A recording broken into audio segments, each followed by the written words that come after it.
possible that you've heard the Crowfield song Moving On the radio.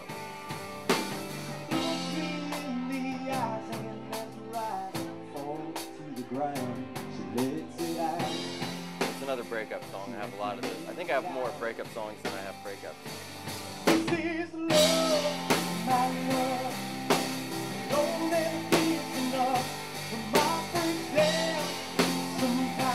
It was kind of exciting when we finally played it as a band for the first time. We're like, wow, this song is kind of catchy. But it took a while for anybody to really like it besides us.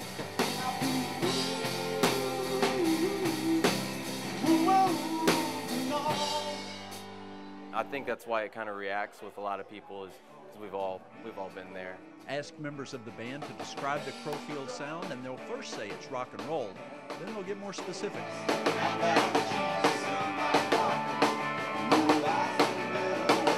It started out more on the rootsy, pushing countryside. It was still rock, but it just kind of had that influence on it, and that's fine. But I think recently, now that we've kind of been more comfortable with each other and developed our own thing, it's moved more to a modern side. It took a while to develop the sound that you hear today. It began when Tyler Meacham and Joe Giant moved to Charleston from Indiana.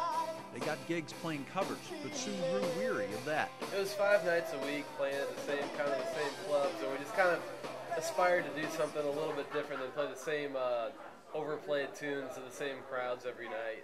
The pair added Parker Gins to the mix several years ago. Parker was the first one that we had to convince that this is gonna go somewhere. He was the first one. I wanted to play in a band. Glad your standards were so low. You know. Micah Nichols was the next to be added to the group. I just knew the first time I saw you guys play, well, us play, but it was before it was us. Yeah.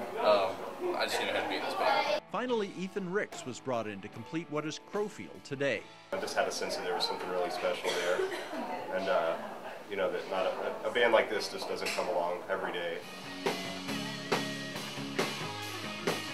With new members came adjustments to the sound. For instance, Micah and his guitar. He would always like, maybe we could put some delay on my guitar, and I was like, no delay. We are roots, none of that. You're lucky you have an amp, sir.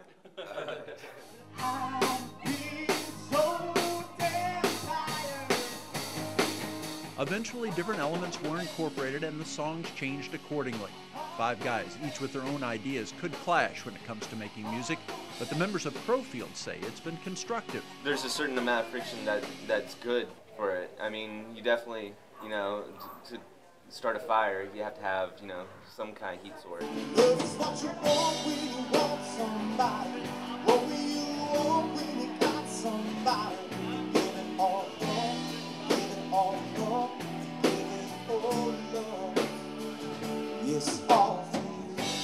The more the band plays together, the better the sound becomes. I think now that we've played together long enough, we have the microscope so finely tuned into what we're doing that we can really be picky, and I think that's kind of what we're doing now, is really kind of refining what we've become. And we can kind of figure out what works one night and maybe change it, keep that, and maybe something didn't work, we can maybe try to improve upon that.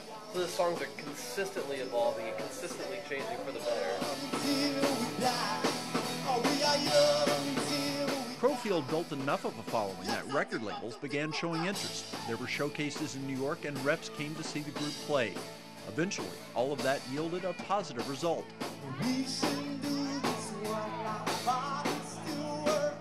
You kind of temper your expectations, you know, for what you expect to come out of these showcases, and I think this was maybe our 3rd or 4th time going up, you know, to play for people, and you know, you get back and you wait like a month or a couple weeks. Finally, we got the word. So it wasn't expected, but we knew we were waiting for an answer, kind of.